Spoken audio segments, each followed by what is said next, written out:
Oi, aqui quem fala é o professor Ricardo e agora a gente vai dar continuidade nas nossas aulas na disciplina de legislação trabalhista e previdenciária, falando agora sobre alteração e suspensão do contrato de trabalho.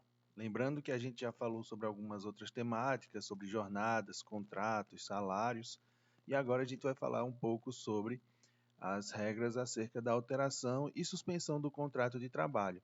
E fique atento, porque você que se interessa pelo tema, principalmente em tempos de pandemia, que é o momento onde essa aula está sendo gravada, ao final a gente vai falar um pouco sobre a medida provisória que foi aprovada pelo governo em 1º de abril de 2020, que trata da suspensão do contrato ou mesmo a redução da jornada momentaneamente, tá certo?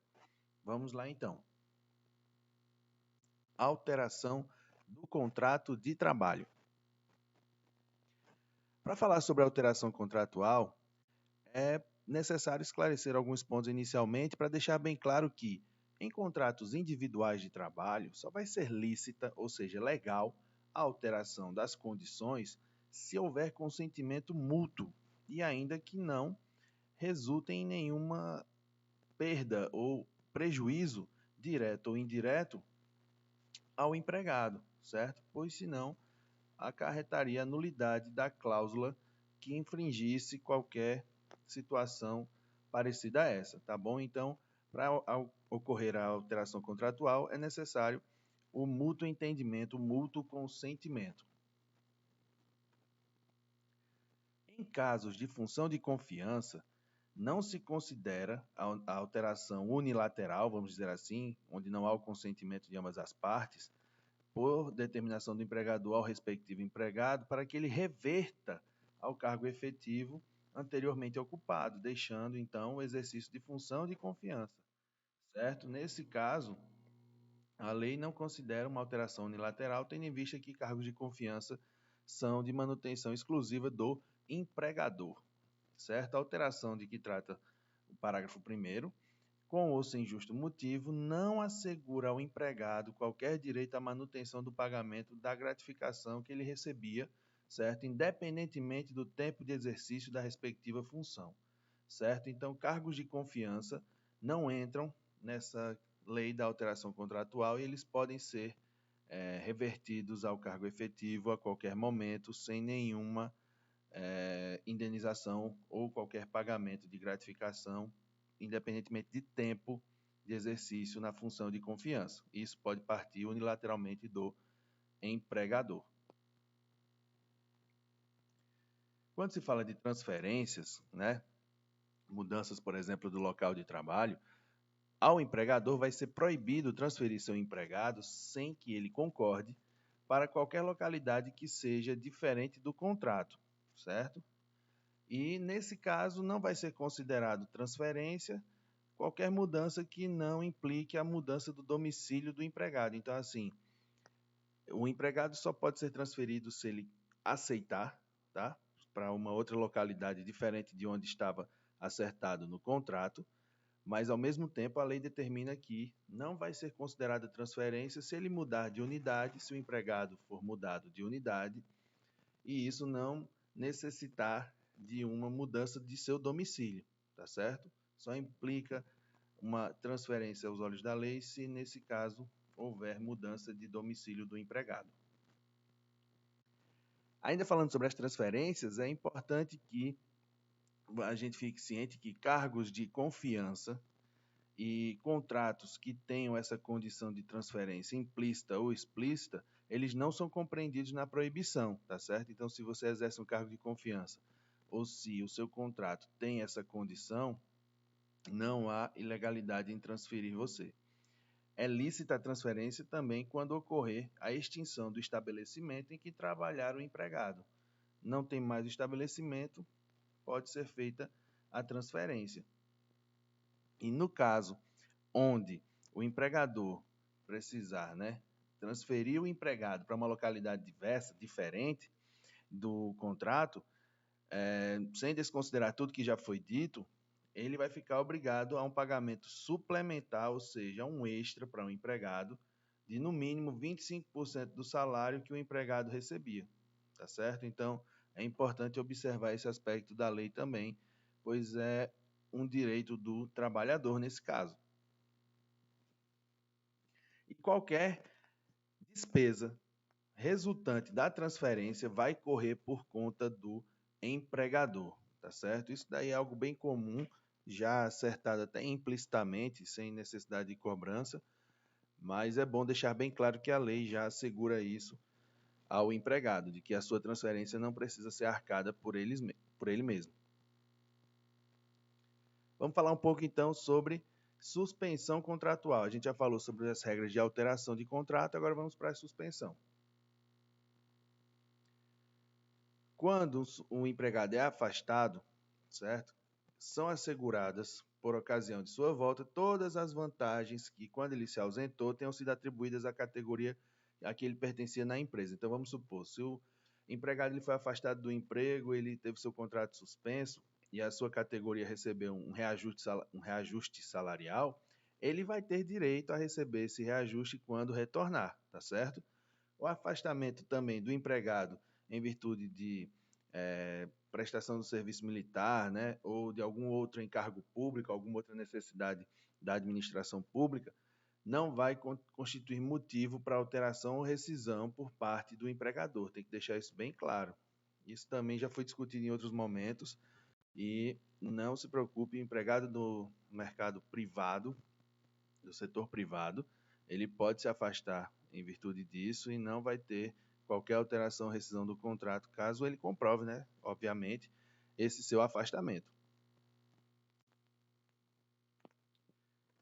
Para que o empregado tenha direito a voltar, né, para o seu cargo, ele também vai precisar cumprir algumas obrigações, entre elas, notificar o empregador dessa intenção, tá, no prazo máximo de 30 dias anteriores ao término, tá certo, desse seu compromisso que o levou a se afastar do emprego. Quando houver um contrato por prazo determinado, o tempo de afastamento pode não ser computado na contagem do prazo para essa terminação. Então, vamos supor, você ficou afastado, um exemplo, 60 dias em virtude de alguma necessidade junto à administração pública. E seu contrato era de 6 meses, por exemplo. Nesse caso, esses 60 dias podem ou não contar como trabalhados nesse caso, e isso vai depender de um acordo entre as partes, tá certo? Vai contar como trabalhado no sentido de ir consumindo os dias acordados em contrato. Se houver qualquer motivo de interesse da segurança nacional, também pode uma autoridade competente solicitar o afastamento do empregado, tá? Sem que configure a suspensão do contrato. O afastamento vai ser solicitado pela autoridade competente diretamente ao empregador, tá certo? Então vai alguma autoridade do governo vai se apresentar na sua empresa solicitando a sua ausência e vai ser feita toda a documentação junto à Procuradoria Regional do Trabalho para que esse processo de seu afastamento aconteça. E durante os primeiros 90 dias desse afastamento, o empregado continuará recebendo sua remuneração, desde que ele esteja atendendo a um caso de segurança nacional. A suspensão do empregado por mais de 30 dias vai automaticamente incorrer na rescisão injusta do contrato de trabalho. Então, se o empregador suspender o empregado por mais de 30 dias, isso já vai implicar numa demissão sem justa causa, certo? Numa rescisão injusta. O empregado que for aposentado também por invalidez, ele pode ter o seu contrato de trabalho suspenso durante um prazo fixado para a efetivação do benefício. Então, também é possível ter uma suspensão do contrato de trabalho naqueles processos onde o empregado está solicitando, pleiteando uma aposentadoria por invalidez. Caso ele se recupere e a aposentadoria seja cancelada, também vai ser assegurado o direito de voltar à função que ele ocupava antes da aposentadoria. Porém, o empregador também vai ter o direito de indenizá-lo por rescisão de contrato. Então, vai ficar naquela negociação. Você vai retornar desde que seu patrão aceite e nesse caso, caso ele não aceite, ele terá a obrigação de lhe indenizar numa rescisão de contrato de trabalho. Se o empregador tiver contratado um substituto para esse período em que o empregado se afastou, ele vai poder rescindir com esse substituto sem pagá-lo indenização, mas precisaria, obviamente, que isso tudo tivesse sido avisado no momento em que esse contrato temporário foi assinado. Em caso de seguro-doença, auxílio-enfermidade, o empregado é considerado em licença não remunerada durante o prazo desse benefício. Então, enquanto ele estiver recebendo seguro-doença, ele está afastado sem remuneração. O contrato de trabalho também pode ser suspenso por um período de 2 a 5 meses para que o empregado participe de algum curso ou programa de qualificação profissional oferecido pelo empregador, certo? Com duração equivalente à suspensão contratual. Então, de 2 a 5 meses, se esse curso durar, o empregado poderá ficar afastado, desde que isso também esteja previsto em convenção ou acordo coletivo de trabalho e também sob o aceite desse empregado. O empregado precisa aceitar essa condição. Para a gente puxar um pouco para o momento em que a gente está passando, a gente vai falar também sobre a suspensão contratual e as reduções permitidas na jornada de trabalho nesse momento de pandemia do coronavírus, né? Porque já entrou em vigor, certo, a medida provisória que permite a suspensão do contrato de trabalho por até 60 dias. Essa medida também prevê a redução de até 70% do salário. Essa medida provisória, chamada de MP 936/2020, ela foi publicada numa edição extra do Diário Oficial da União à noite, no dia 1º de abril de 2020. E fica bem claro aqui, gente, que foi uma tentativa do governo de preservar os vínculos dos trabalhadores e manter um pouco da ordem econômica nesse momento tão difícil pelo qual a gente está passando no momento da gravação desse vídeo. E quais são os detalhes, vamos dizer assim, que mais provocam discussão, né? O primeiro deles as micro e pequenas empresas que faturam, no caso, até 4.800.000 por ano, elas vão poder dispensar temporariamente seus funcionários sem pagar nenhuma parte do salário deles. E o governo vai bancar 100% do seguro-desemprego ao qual o trabalhador teria direito se fosse demitido. Lembrando sempre dos limites do seguro-desemprego. As médias e grandes empresas, que são as que faturam mais do que 4,8 milhões por ano, elas vão ter que bancar 30% do salário durante essa suspensão e o governo vai pagar 70% do seguro-desemprego. Então, micro e pequenas suspendem o trabalho e o governo banca 100% do seguro-desemprego. Não banca 100% do salário, vamos deixar bem claro. 100% do seguro-desemprego. Médias e grandes suspendem o trabalho e, nesse caso, arcam com 30% do salário e o governo paga 70% do que o trabalhador receberia de seguro-desemprego. Vamos ficar bem atentos a esses pontos, para não fazermos cálculos errados. As negociações individuais, nesse caso, vão valer para os empregados que ganham até 3 salários mínimos. Então, se você ganha até 3 salários mínimos, você pode negociar diretamente com o seu empregador. Ou, se você for um trabalhador de nível superior, que receba mais de R$ 12.202,12, que é o dobro do teto da Previdência Social. Então, ganhou até 3 salários mínimos ou mais do que R$ 12.202,12, você pode fazer acordo individual. Se o empregado não se enquadrar nessas hipóteses, tá? Vale apenas a negociação por meio de convenção ou acordo coletivo. Então, nesse caso, todos os trabalhadores deveriam entrar num acordo coletivo com a empresa. A única exceção para esse acordo é se houver uma redução de jornada e salário, né, em 25%. Nesse caso, numa redução de 25%, que é a menor faixa permitida pela medida provisória, aí, nesse caso, pode ser feito um acordo individual mesmo, tá certo? Independentemente das faixas salariais faladas anteriormente. O prazo máximo para essas suspensões é de 60 dias, 2 meses, certo? 60 dias. Devendo essa proposta, porque vai partir do empregador, obviamente, não vai partir do empregado solicitar sua suspensão, a proposta deve ser encaminhada ao empregado, pelo empregador, né, no caso, com antecedência mínima de 2 dias corridos. Então, o empregado vai ter 48 horas para aceitar ou não a proposta. O empregador também vai ter que manter os benefícios pagos ao empregado durante o período de suspensão, como vale alimentação e outros auxílios. E o empregado não poderá ser requisitado para trabalho remoto ou à distância. Também é importante salientar esses detalhes. Nesse caso, suspende-se parte do salário. Os benefícios são mantidos. E o empregado também não poderá ser convidado para nenhum trabalho remoto ou à distância, tendo em vista a suspensão do seu contrato. A medida também vai instituir uma garantia provisória do emprego durante o período e após. Então, assim, a medida visa a manutenção do seu emprego, tá? Do emprego de todo trabalhador, e também visa a sua manutenção após o restabelecimento da jornada, que, se Deus quiser, virá em breve, né? Todas as empresas voltando ao normal e restabelecendo a jornada. Então, vamos supor, a empresa ficou com um contrato suspenso com o trabalhador por 60 dias, pegou o máximo que podia. Nesse caso, o trabalhador tem garantido esses 60 dias da suspensão, mais 60 dias após o retorno. No caso, ele tem garantido 120 dias, tá certo? Ao todo.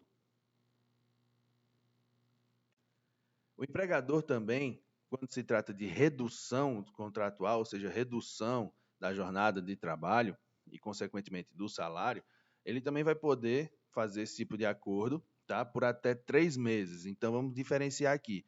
Suspensão até 60 dias, redução até 90 dias, com diminuição do salário na mesma proporção. Então, a proporção que for reduzida a jornada reduz também no salário. Assim como na suspensão, o governo vai bancar o restante do salário com parte do seguro-desemprego a que o trabalhador teria direito. Lembrar sempre, gente, desse detalhe. A suspensão e a redução, elas tratam de dois conceitos diferentes, de salário e seguro-desemprego. A empresa arca com o salário, ou parte dele, e o governo arca com o seguro-desemprego ou parte dele, tá certo? A medida provisória ela também prevê 3 tipos de redução de salário e de jornada. 25% do rendimento, com o governo bancando 25% do seguro-desemprego, ou seja, uma redução de 25% do salário e o governo te dando 25% do seguro-desemprego.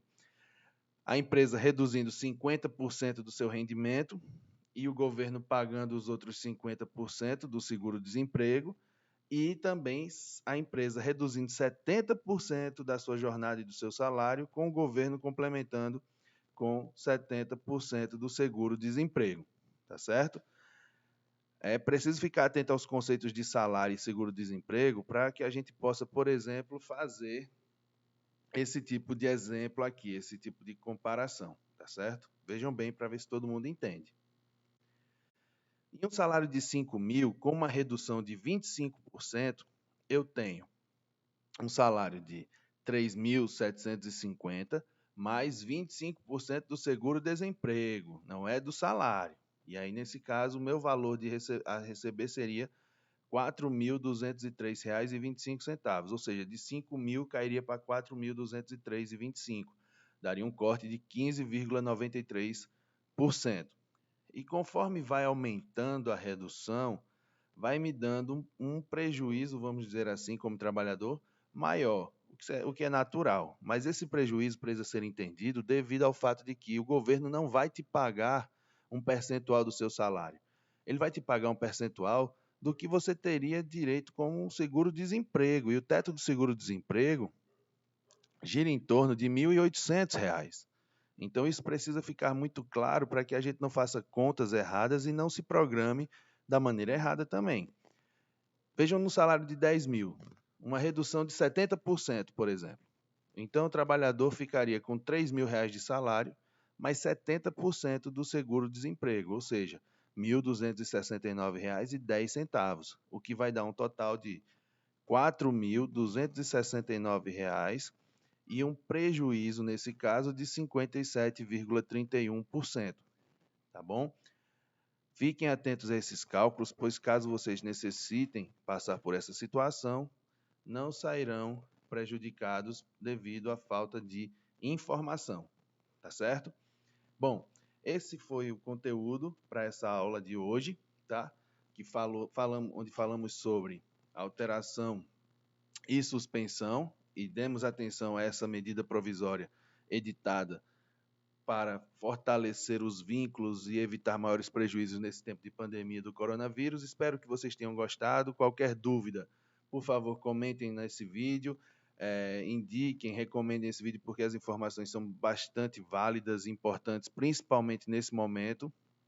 E eu fico à disposição em minhas redes sociais para qualquer tipo de sugestão, comentário ou crítica que queiram fazer. Muito obrigado pela atenção e até a próxima aula.